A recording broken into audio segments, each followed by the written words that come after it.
Good afternoon, everyone, and welcome to another episode of Augmentors. I am delighted in this episode to be joined by Michelle Ragusa-McBain over from SonicWall. I'm really excited to chat to her about how to get the best out of your partnerships, specifically partnering for prosperity. So before we jump in, just want to say thank you to Augmentt for sponsoring this series. For anyone who is not aware of Augmentt, it is a MSP-focused platform that is all about simplifying M365 security. So enabling you to save your technicians time by rolling out all of those security postures and policies using our baseline templates with a few clicks instead of having to take hours and days to do so. But Michelle, let's jump straight into things. Thanks so much for being here today. I know from your LinkedIn and from seeing you on the road plenty that you are always a very busy lady. So thank you for taking the time. Oh, it's my pleasure. And thank you, Augmentt. I'm excited, George, to be a part of your webinar today. This is a great topic and really valuable for all of the partners out there. So I hope I can share some insights from my experience and help them drive some success with their vendor partner relationships. That's good. I really appreciate that. And I would say for like the Augmentor series is really designed and aimed for people who are kind of coming into the channel. We know that there is a massive need for more IT workers, specifically helping MSPs focus on cybersecurity. And, there's a lot of people coming in, myself included, to kind of fall into IT. So this whole series is really aimed at kind of scratching the surface and giving those folks who might be afraid to answer, a silly question or ask anything like that, just some tidbits of information that they can kind of dive a little bit deeper into. So maybe for some of those folks who are here today, Michelle, and don't know who you are and some of the great successes you've had, could you talk about your experience with channel partnerships on both sides of the fence? Because you've been working with and for MSPs as well as some larger vendors. So for those who don't know, you can share a little snapshot of your background. Sure, yeah. And firstly, there's no silly questions, no stupid questions. I think everybody should continue to learn. If we're not learning, we're not growing. So complacency is not a place we want to be. I love to learn. I love to be a part of that. I would say for me, I also stumbled upon a career in technology. I had studied global business and marketing with a minor in peace studies. I thought it meant I was going to make a lot of money and give it all away. That was my goal. However, life has other plans. It decides that when you're making your plans. So I ended up having a series of different circumstances to which I went to an alumni event. I was working on Wall Street. I did not love what I was doing. I quit that career. And I met a man who asked me about my career and then what my passions were. And the truth is, I didn't know anybody who knew anybody who worked in technology. I was the first in my family to go to college, the first to get an MBA. I am a family of immigrants that came to America to seek opportunity and a better life. And they were in really interesting careers, and they're very passionate business owners and laborers. And but they did not kind of mentor me into a career in technology. And so he asked me, could you sell me a router? And I said, I don't know what a router is, but if you teach me, I'll sell you 3 of them. And he said, I like you. And that started a conversation. And he offered me an opportunity for a program at the time at Cisco. It was their global academy. And so you had to be right out of college within 2 years. It was very competitive, 800 people for every one spot. And you could pursue a career in engineering or sales. And I actually went through all of these interviews. I got introduced and I was able to get into the engineering path, which was shocking. And I got all my certifications. I worked in engineering and I really had a good foundation and loved what I was doing. And then I saw the opportunity of sales. And so I decided to switch there. And I pivoted my career many times from channels to distribution, public sector, commercial enterprise. And then I left and I went to work for Office Depot during the CompuCom acquisition. So I was there for 12 years. And then I said, well, what else can I do? I've done so many different things here. Maybe I should leave and pursue new opportunities. And at that time, Office Depot was a traditional retailer and they wanted to reimagine their company, which was exciting to me, a company that was maybe more legacy that wanted to reimagine. And so that was sort of the start of that for me. So I ended up going and working for them for a few years, and it was fascinating, the conversations we would have about typewriter ink being very popular in prisons, and that's why we need to stock it in shelves. in the same time, we're talking about AI and smart homes. So this was a very polarizing, unique perspective. And then I went to become a consultant for a few years, and I worked for the JS Group, and I worked with a lot of vendors and a lot of their partners during COVID. And I had this unique opportunity at that time to not wear a vendor hat, to be completely objective, and to ask people, who do you work with? Why do you work with them? What are your main care abouts? How do you drive mutual success together? And I got a lot of great feedback, and I got a lot of interesting feedback when I would ask people, what are you selling and who do you sell to? They'd say, I sell all the things to all the people in all the world. And I'd be like, that's very broad. So how do we narrow that back? And how do they really become laser focused on what they're great at? And so I had a wonderful time working with thousands of really managed service providers. I went back to Cisco at that time, and I led their global SMB for managed service providers for 2 years. And then I had this wonderful opportunity to join SonicWall. And I'm really excited. I've been at the company for 1 year. SonicWall's been beloved in the industry for 33 years, really cares about partners. But we've reimagined our company now as well. And the main thing that we're doing is something I've done throughout my whole 20 years in tech now, which is shocking to think about. But it's outside in listening. And I never called it that, but it's what's important to our partners. How do we help them drive success? And how do we not operate in a vacuum, but really meet them where they are in this journey? And so that's where I am today. And I'm very excited about how we've reimagined the company again to really help our partners drive that success. Yeah, it seems to be something that's very topical at the minute, and is definitely something a lot of business leaders, both in the vendor and the MSP space, the channel at large, see coming around the corner, which is, I don't want to say gone are the days where technical sophistication is going to get you ahead. Technology and having innovative solutions is still important, but I think we're coming into an era where relationships, trust, integrity, customer care are going to be paramount. So based on that, Michelle, what should smart MSPs look for in a vendor beyond technical product excellence? Well, I think you hit the nail on the head, right? There's an old adage, people buy from people they like. And I add to that, people they like, people they know, people they trust. So the other day, literally just 2 weeks ago, I was talking to a partner and he said, I'm married. And I said, I know.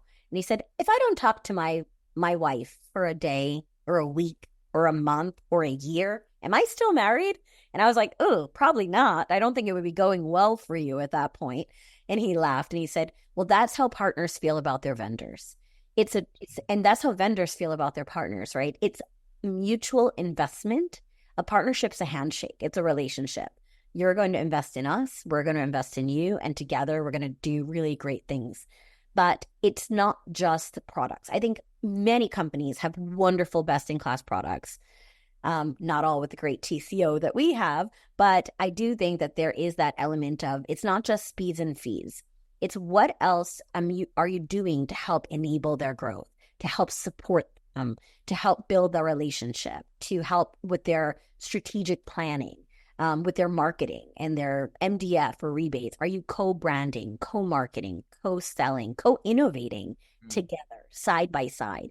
And so for me, I think it's the relationship that you have both have the agreement that your company that you're working with, well, they understand you, i.e. what are your care abouts, what is the verticals that you're selling into, who are the type of concerns that they have, and then understanding both from a geographic perspective, from a sizing perspective, from an industry perspective, having that knowledge, having that support system. So if you wanted to, let's say, have a lunch and learn, our team would come out and be with you and support you, not just in dollars and cents, but in how do we make this a successful partnership, and how do we educate people, and how do we keep them safe and protected, and how do we drive revenue together? And so I think that that's the understanding for me is it's not just one thing. And we do a lot of surveys as well. We have partner advisory councils, technical advisory councils. I'm on the road a lot, as you know. I see you there a lot. I'm still recovering from a cold I got at one of those events. But I think one of the things that we really, really need to think about from our partners' perspective is that old adage, what keeps them up at night? I tell every person on my team, you have to put your hat on and say what's in it for your partners. If we're just thinking about it from our side, then we're not helping to drive their success. So everything we do, whether it's our program, whether it's our product roadmap, whether it's the people that are supporting them, we need to think about it from our partners' lens. And I think that is also what partners have to do for their customers as well, right? Is say, how can I continue to help them, enable them, give them peace of mind? And when you're doing that, I think by default, you build a very rich, robust relationship that drives mutual success. Yeah, I 100% agree. I think it's all to do with listening, really, isn't it? I think there's a lot of, I mean, we can kind of even go really high level and just talk about any consumer to vendor relationship. If someone comes in and tells you what you need and how they're going to, that can rub you up a little bit the wrong way compared to someone who comes in with a little bit more of a humble attitude and wants to first understand you, your business, your problems, then introduce the solution, whether it's software, a physical product, whatever it may be, and actually kind of, come in slow and almost be friends first. I think, that's, it's cheesy, but that's something my mom used to always say when it come to dating is, friends first, right? And I think the same attitude is true for vendors and MSPs and their business relationship. So you went through a long list of the different things that SonicWall offers, other vendors have. Something I see though is often MSPs are just so busy and they don't take advantage of some of these things, or they're reluctant to, or they don't know how to take those first steps. So what is something that you see MSPs, doing wrong or missing when it comes to partnering with a vendor? And what would you recommend for them to change in their behaviors? Yeah, I actually just got off a call right before this with a partner, and it was a great conversation because, he's new to his role. He's leading the channel for the partner that he's at, and he was part of an acquisition. And he was talking about, how all these partners were acquired and they have different focuses, maybe different geographies, different technologies, different vendors they've aligned on. And, there's a very good point of saying when you acquire a company, it's because they're successful and you don't want to disrupt that. But there's a negotiation power that comes when you're a partner where you're stronger together, right? And so even if you're not, in an acquisition, but you're working with multiple vendors in your stack, first of all, that's a lot of necks to choke. It's hard because there's a lot of noise and clutter. And also you don't then grow the tiers that you need to earn those rebates, to earn that MDF dollars, to get the better discounts that you deserve. And so we were talking about that and talking about the evaluation. And I said, SonicWall has invested a lot in revamping our whole program to lower rebate thresholds and increase MDF and to completely revamp our whole product roadmap, including 2 acquisitions. So I said, I know people look at the past and indicators of the past, but I think it's also important to bring awareness of the future. And so that conversation is not one-sided, right? A partner wouldn't know what they wouldn't know if I didn't have my team going out there and educating them, whether it's through webinars, enablement trainings, videos on social media or within our partner portal or SonicWall University that tell them, hey, here's all the ways we heard you. We listened, like we need to do better support. Perfect. We're going to leverage AI and chat and phone support that'll call you back. We're doing all of those things, but do they know about it? So there's an assumption, like in a vendor's mind, that all they think about is you. And I just know that that's not true. And in a partner's mind, you have a lot that you're juggling, especially the average partners. You wear a lot of hats. So I would never expect that you are going to, like he said to me, it was a funny statement, the partner I just spoke to. He was asking for help with MDF because they were purchasing a lot. And the person replied with a PDF document. He's like, that's not a relationship. Like, that's not somebody that took time to educate me and enable me and train me and grow with me. And so I think that is probably one of the most important things is nurturing, again, back to that relationship conversation. But how do you take advantage of what is offered to you, right? Like I say, I don't like leaving money on the table. If I pay for something, if I'm a vendor, but I work with other vendors, if I pay for something, what are all the things included in my package that I need to know to get my fair share of what I deserve? Partners need to do the same thing and hold their vendors accountable. So I'm going to get MDF dollars. Well, what else can you do to help me? What all are the ideas or best practices you can share with me? Can somebody from your team come out and do the demo with me? How do we figure out ways to be really innovative and creative together? And I think that's a different conversation than, let me just send you a document, or you accrue some money, but I'm not going to help figure out how you can best lean into that. And so I think that it's twofold.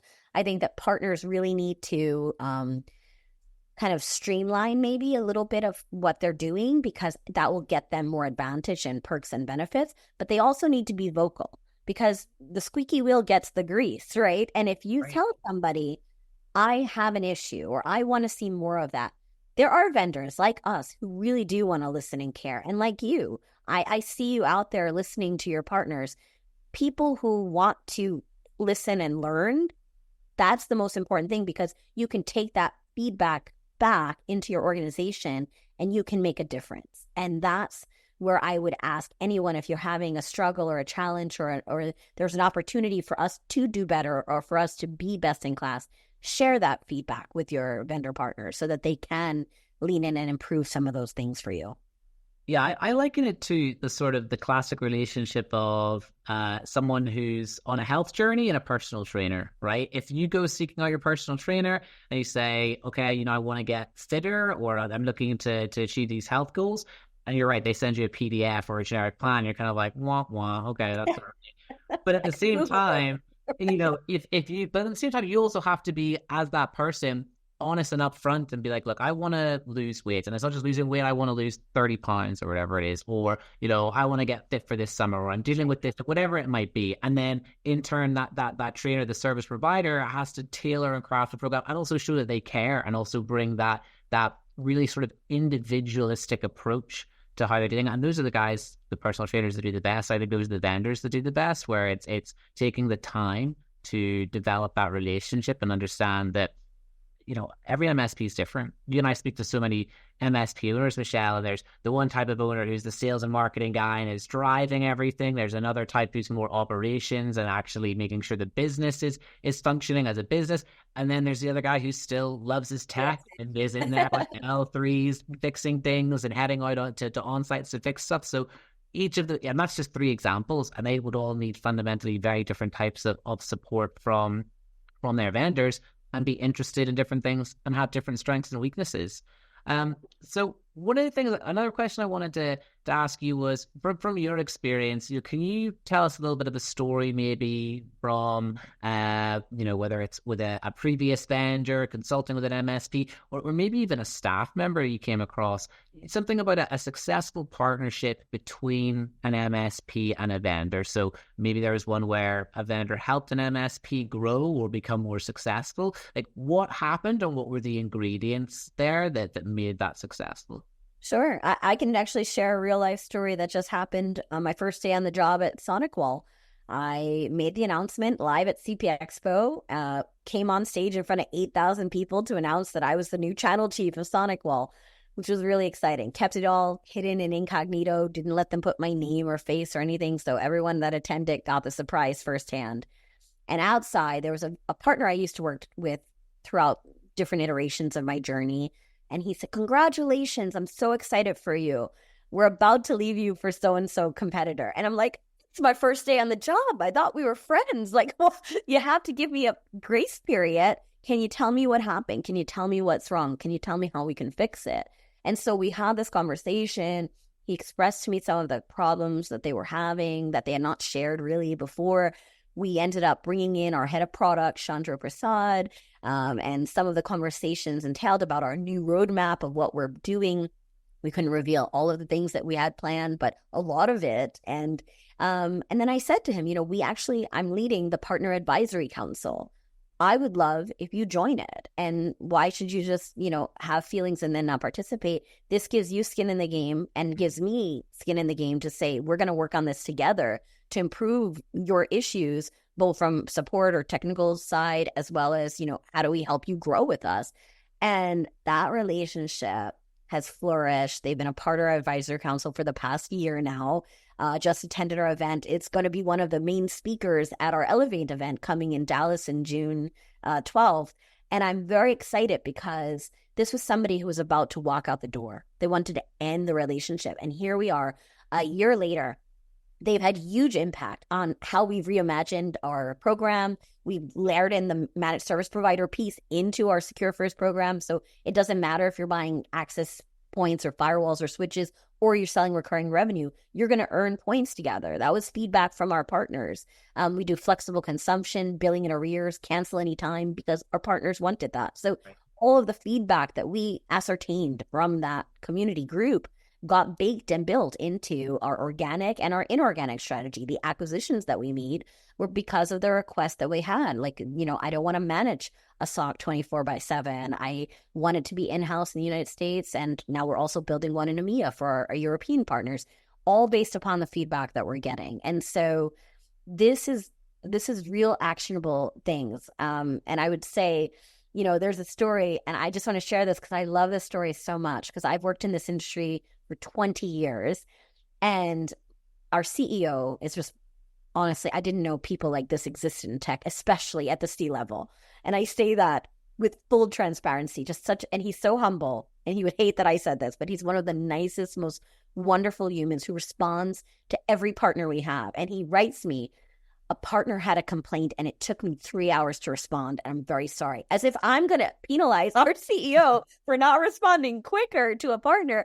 And I'm just like, Bob, the fact that you responded is already amazing. Like, that to me shows from top down and bottom up the careabouts that we have. And that's what our PAC was able to see. And that's why we haven't had a partner advisory, we haven't had a partner event in almost 8 years. So this is the first one in a long time. And we have transformed the company through leadership in every area, from engineering to support to sales to marketing. And now we get to reveal all of that investment, but we couldn't have done it without our partners. We're nothing without our partners, and we know that. And so our relationship is so critical to one another. And I'm so thankful to our partners, and to the partners that have left us. I hope they evaluate and want to return to us, because we have made differences, and that's really important as well. But I think that's the point of it, right? It's not like I end a friendship if you're not a partner of mine. Like, right. We have lifelong relationships. That's how I feel. Like, we're a part of a family in this channel, which is very rare and special. And I'm so grateful. If I have to be away from my 10-year-old and 8-year-old daughters, and I'm on the road as often as I am, I sure as heck better love who I'm working with. And I do, at my company and in our partner world. Michelle, let me ask you this, coming back to the start of that story where, it was the big announcement that you were joining Sonic Wall, you spoke to that partner just after that. He was saying that they were leaving. Was that, do you feel, because maybe he'd felt, to your story earlier about the marriage, where do I still have a wife if I don't speak to her for a daily, but that maybe there was just a lack of contact, and he maybe felt a bit neglected? And as we both know, working in the vendor space, there's always competitors, you're always talking to your existing partners. Do you think that played a role in kind of with you being able to actually keep him on board by showing interest and bringing him in? And do you think that was a big part of it, or was it more like a technology problem? I absolutely do. I mean, I quite literally gave him a seat at the table. And that's the difference, right? Like, we have I joked because we did our partner advisory meeting in Florida. And I told everybody that came, including the two heads of our acquisitions, the CEOs that founded the companies joined us. Our CEO joined us, our VPs of product, VP of engineering, our CRO, our CMO. Like, I brought everybody, and I'm like, you're going to tell this story, and then you're going to stop talking and you're going to listen. If you don't, like, there's a lot of alligators back here, and we'll feed you to the alligators, because this is not the Sonic Wall show. Like, I want you to understand, I don't want to design anything in a vacuum. Like, everything we do has to be based upon the feedback from our partners. And we read Reddit, we listen, we go to events, we talk to people at the hotel lobby bar. We get the good, the bad, and the ugly. And I would never look away from the bad or the ugly, because I do think that is what's going to help us, challenge us to grow and change. I've worked at other places and been a part of other organizations where maybe you hear the feedback, but you can't change things. It's harder to change things. That's not what I live with now. I feel like we're a very agile, responsive, fast-moving company that's able to, even though we're 33 years old and been around the block a few times, we're very nimble and almost startup-like in the sense of how we respond to things. And that's really exciting because there's a sense of that's not siloed, right? I think we're all in the same boat with the right oars swimming in the right direction together. And that's rare to find in different, like across geos, across verticals. We are very vested in our partners. And so that, yes, I think all of it, like we made improvements in the product portfolio, quality assurance, ease of use, integrations, all of that. In addition to that, they were a part of the change of that. So it's like, I don't know, pressure wash. Skin in the game, like you said, involved. Yeah. And I also, it's funny, that's something we pride ourselves on at Augmentt as well. Being a smaller company, we naturally are more agile, but it's feedback that we get where even certainly in the as recent as last month, a partner raising, oh, it would be nice if you had this, or this needs polished up a bit, and then we can get it done not within the year or within the quarter, but within a week or a month. And they're kind of like, oh, and it's like, yeah, and then it kind of snowballs from there, right? Where it's like if you give us the feedback and you want to be part of this partnership, we can go and grow together, okay? But if you're just someone who's going to be outside and kind of throw the occasional stone about, oh, it would be nice at this, and I wish it could integrate with my TV remote, but I don't really care that much, kind of like if you want in, come in, and we'll give as good as we get. So the last question I have for you, Michelle, this one's a bit more about a curveball. We talked about some of the great things. I would love to hear from your point of view, for any MSPs watching now or in the future, what's one red flag that MSPs should look out for when evaluating vendors? Well, I think it dovetails on what we're just talking about as well, which is, I said the word pressure washing. And what I say about that is I have a lot of gratification and satisfaction when I see it sturdy and I hit it and then it's pristine and clean. And I feel like there's success because I saw it the before and then I transformed it into something beautiful. And I think that many of us feel that like satisfaction when you have something that's ugly and you can turn it into something beautiful and you did it, like you properly own that.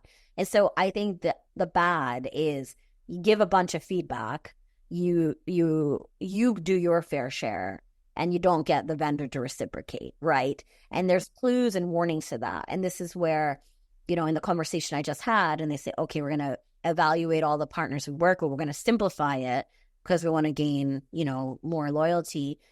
Perfect. But there's many pieces of that. And I'm actually working on a presentation for the Elevate event that's talking about exactly this. So what were we work with CRN, we work at Canalys, we work with CompTIA, all of the analyst relations groups. What are the care-abouts of MSPs? We talk to them, we interview them, we survey them. And then we take that feedback and we bring it in-house. And then I'm going to show it. Like, this is literally what I'm going to show. I'm going to say, there's the elephant in the room. You said all these great things about us, and here's where we can improve. And people probably won't like that. They're like, oh, don't show the bad. And I think that's the wrong idea, because for me, this gives me proof that we're going to work on it. And we're all in this together. And it's not like it's hidden in Reddit as a drinking game that nobody knows about. It's that, no, we hear you and we're going to take action. You have my commitment to that. And or we've already taken action and we've made great improvements and stride, but you haven't known about it or seen it, or maybe you didn't have the relationship with your rep to know that. And so as a relationship person, I love when somebody works with us, and I hate when they don't want to work with us. You know what I mean? So by that, I mean, they work with us for 10, 20 years, but they do it all digitally and they don't actually want to pick up the phone. I'm the opposite of that, because I want our partners to not feel like we're pitching you every time we call. Like, that shouldn't be the intention, but we should be helping you and understanding your needs and supporting you, and then leaving you space when you need that too. But I do think that the biggest red flag that I have is when people have a lot of words, but the actions don't support it. And that's true, again, back to our relationship conversation, whether it's a relationship with your spouse or your girlfriend or boyfriend or whoever, or, a child and a parent, or a company and your culture internally, or with your team and partners.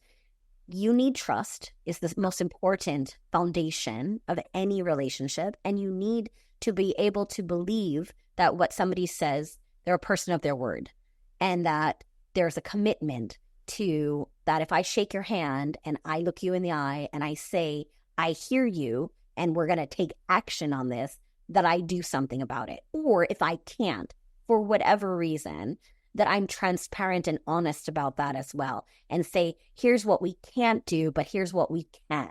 And I'm very open about that, because I think by misconstruing, misleading somebody to believe that something's important and you can't do it, or you won't do it, or for whatever reason, that's going to cause distrust in your relationship. And so I would just be very open to looking and listening to the clues that people set forth, because it's not just what they say, it's also what they do. They gotta walk the walk, not just talk the talk, right? Absolutely. Great. Well, Michelle, we're at time, but I did want to give you the opportunity to talk a little bit about some of the great stuff SonicWall is doing. So maybe for anyone who hasn't heard of SonicWall, or more specifically hasn't heard about the great industry event that you have coming up very soon, and maybe you could share a few details about that. Yeah, so I'm really excited. We are having actually 3 events, one in Dallas, one in Lisbon, Portugal, and one in Bali, Indonesia. So we're a global company, and we have over 215 countries and territories around the world that we are present in.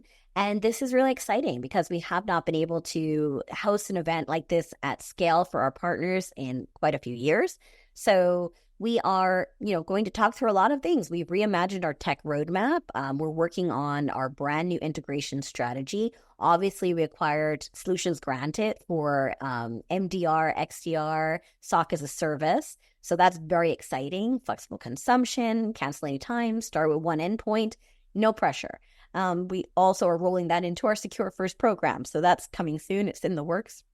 We also acquired Banyan. So for Zero Trust CTNA, most of the attacks that are happening through phishing and through remote handlings of, having employees at home on devices, remote work, and how are you trusting the credentials and the ability for people to ascertain your network? And so that is really exciting. And it's really very prevalent in the enterprise space, but especially for SMB MSPs. I think this is such a great opportunity to lean in and be first to market, because security is not just one thing. Like, we love our firewalls and we love our partnership with Capture Client and SentinelOne and endpoint security and all of those, but it's multiple layers, right? It's 24/7 responsiveness. It's proactively monitoring your network for looking for attacks after hours when you and your team are asleep in bed, and you should have peace of mind. It's understanding that cyber criminals and the way they go about, deep fakes and leveraging AI and leveraging all of the crafty tools they're doing. Like, we launch our cyber threat report. We are proactively monitoring, the rise of cryptojacking, or the rise of malware and IoT malware, or the decline in ransomware, but it's slowly coming back. And as you look at the threat landscape, I think about a lot of the SMB end customers. If they're attacked, 60% of them go out of business. Yeah, this is over. An of them. So I think this is the most important thing. SonicWall, we are part of the good guys and gals, and we're trying to keep our customers safe and protected. And we're trying to keep our partners empowered to protect them at every layer. And that's really exciting news. Love it. And Michelle, if anyone wants to follow up with you for more information, or maybe as a SonicWall partner wants to contact you directly, what's the best way for them to get in touch with you? Absolutely. You can email me directly at mragusa@sonicwall.com. You can find me on LinkedIn, Facebook, any of the social platforms. I'm always happy to connect and talk to my partners in various ways. And just a closing remark for anyone out there, I'm also very passionate as a woman in this industry for the past 20 years. There is a decline and stagnation of women and diversity entering and staying in these roles. And so I'm very passionate about that subject. So if you want to connect on that, how do you attract, retain, and promote diverse talent to drive your profitability? I see a lot of value in that. And I think that's a really important conversation that we should be having with all our teams. And I love to see I love to see people be successful in all aspects, whether it's driving revenue or driving the right culture, retaining their own employees, our partners. I want them to have that stability and know that we have their back. Yeah, and I would say as well, I see Michelle a lot on the road, and she is always one of the brightest people in the room, chatting to everyone, super friendly, would do anything to help anyone, and is definitely a massive advocate for women in tech. And I know there's a lot of younger ladies in the industry that definitely look up to you, and as someone who's been there for decades and done everything from engineering now to like leading massive go-to-market programs for huge enterprises or consulting with MSPs, a huge amount of experience and just the willingness to share and nurture people, I think is a tremendous value asset that you have. So thank you for that, and definitely, if anybody's watching this, I would highly recommend, if whether you're on the MSP side or the vendor side, definitely reach out to Michelle, and I know she'll get back to you. So, Michelle, thank you so much for joining us on the Augmentt series today, and look forward to seeing you again in person soon. Thank you. I'm excited for it. We'll see you soon. Take care. Thanks, everyone. Bye.